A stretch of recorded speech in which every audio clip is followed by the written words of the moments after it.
E a galerinha do terceiro ano, e aí, tudo jóia com vocês? Dando continuidade, não é, a esse capítulo, nós estamos trabalhando com o capítulo 34, tá? E aí, nós vamos trabalhar hoje especificamente com matriz energética brasileira. E a matriz energética brasileira ela é bem diversa, certo? Envolve aí uma série de elementos que a gente vai estar trabalhando ao longo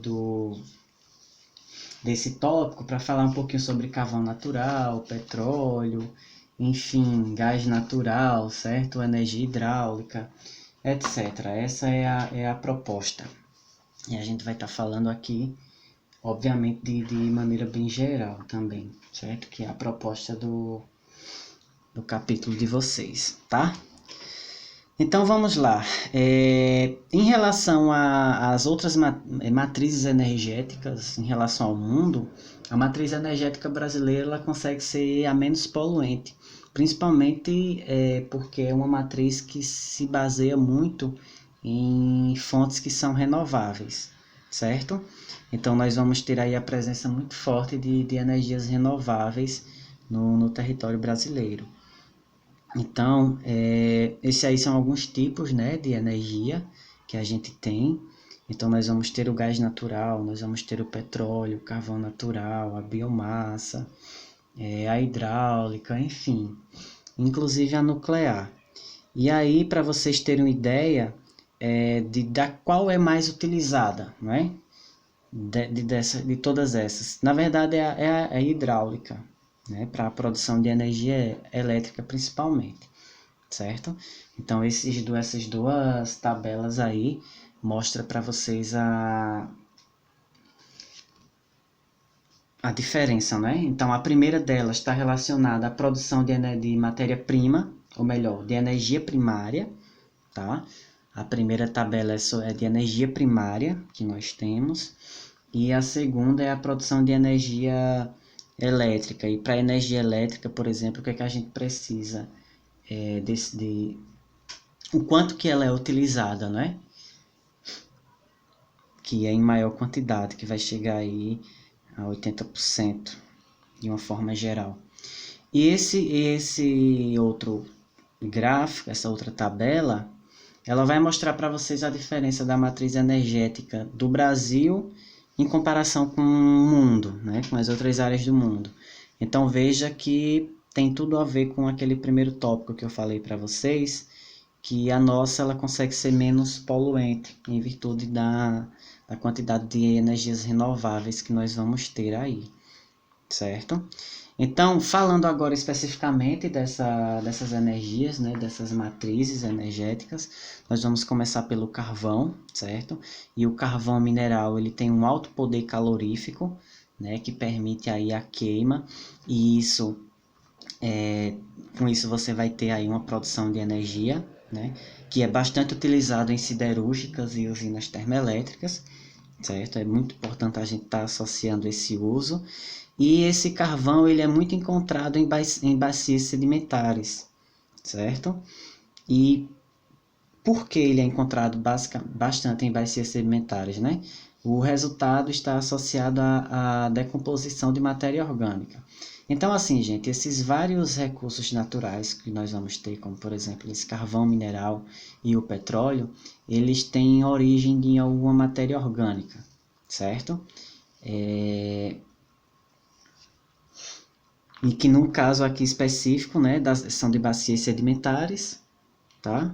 E lembrando que essa produção ela vai levar um longo tempo, certíssimo?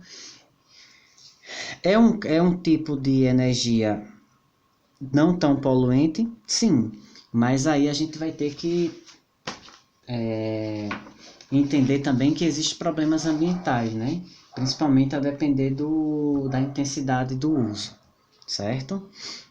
Então esse mapa aí é mostrando basicamente onde tem as maiores explorações desse carvão mineral. Nós vamos ter aí a região sul, né, como protagonizadora dessa produção, certo? E a segunda foto é só mostrando aí como se dá essa extração, certo? Bom, e agora o petróleo, né? Veja que o petróleo ele tem a sua formação na era Mesozoica. Então, quando a gente volta lá para a geologia no primeiro ano, certo?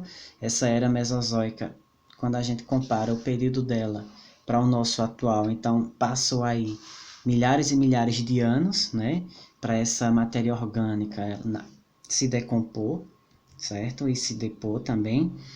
E nós sabemos que hoje essa utilização do petróleo ela é muito ampla, basta a gente ver, né, o que acontece em termos de conflitos geopolíticos, né, que a gente já viu isso em busca aí de grandes países que têm interesse na utilização do petróleo, né, e o refino do petróleo, ele se dá dessa maneira que está nessa fotografia que eu estou colocando aqui para vocês, certo? Então, nós temos a entrada do petróleo cru, né? E ele vai passando por uma série de processamentos e que essa série de processamentos vai favorecer a produção de alguns, enfim, especificamente aqui a gente está falando, por exemplo, da gasolina, da nafta, da querosene, do óleo diesel, certo? Então, esse processamento aí, ele vai favorecer a produção de cada tipo desse derivado aí de petróleo, certo? E aqui é um mapa, e esse mapa mostra para vocês as áreas de petróleo no Brasil. Então vejam que elas estão localizadas toda no litoral, né? Você tem aí desde o do sul até a parte mais norte do país, passando pelo nordeste, obviamente, certo?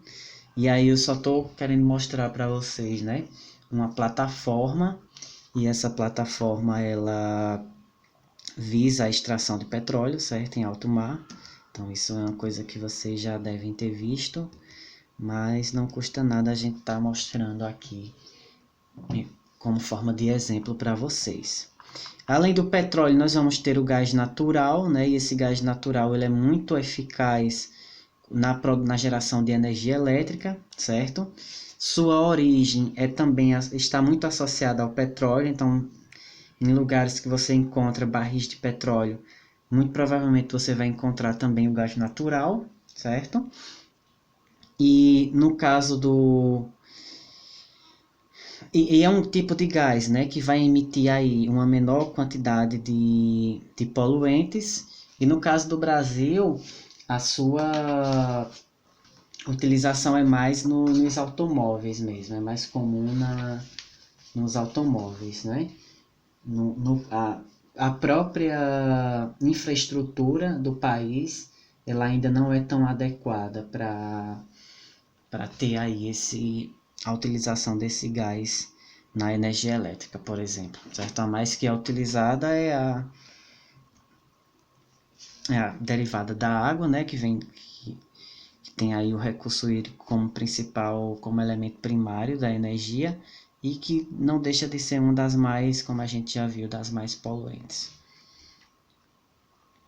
Bom, esse aqui é um mapa que ela mostra, certo, a infraestrutura, alguns pontos, né, da distribuição de gás natural do país, e veja que ela segue a mesma sequência do petróleo, né? Você vai encontrar aí nessas bacias sedimentares, nessas áreas litorâneas, mas você tem uma exceção também ali na Amazônia, né?